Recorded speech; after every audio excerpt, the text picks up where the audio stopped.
तमाशा बनाने के लिए है।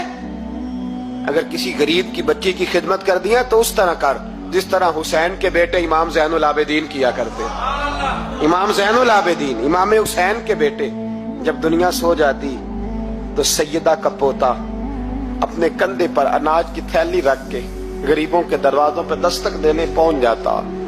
गरीब बाहर निकल के पूछते नाम क्या है, कहने लगे मेरा नाम ना पूछो, मेरी तो मेरा दादा ड्यूटी लगा गया, मेरी तो मेरा अब्बा ड्यूटी लगा गया, ये तुम्हें तुम्हारे हिस्से का राशन है, इसे कबूल कर लो।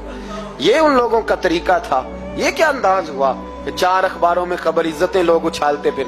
उसको कहा कारून को ज़कात दे, कहने लगा कोई नहीं, बल्कि उसने इल्जाम लगाया। हजरत मूसा तकरीर कर रहे थे तो एक बंदा लेके आ गया, उसके पीछे एक औरत है। कहने लगा मूसा खुतबे बड़े देते हो पर एक बीबी कहती है कि हजरत मूसा ने तो मेरे साथ माज अल्लाह सुम्मा माज अल्लाह नकले कुफर नबाशत, मूसा ने तो मेरे साथ ज्यादती की है। हजरत मूसा अल्लाह के नबी जब इज्जतदार आदमी से आके सवाल पूछते हो तो बेचारा टूट जाता है, वो बेचारा टूट जाता है। जब लोग पूछते हैं ना ये तो खा गया फलानी शय, इज्जतदार इसने अपनी जिंदगी बड़ी मुश्किल से काटी हो पर वकार से काटी हो, वो तड़प उठता है। हजरत मूसा बड़े जलाली थे पर जब कारून ने औरत का इल्जाम लगाया तो रो पड़े, सजदे में सर रख के कहने लगे मौला मुझसे इतना सख्त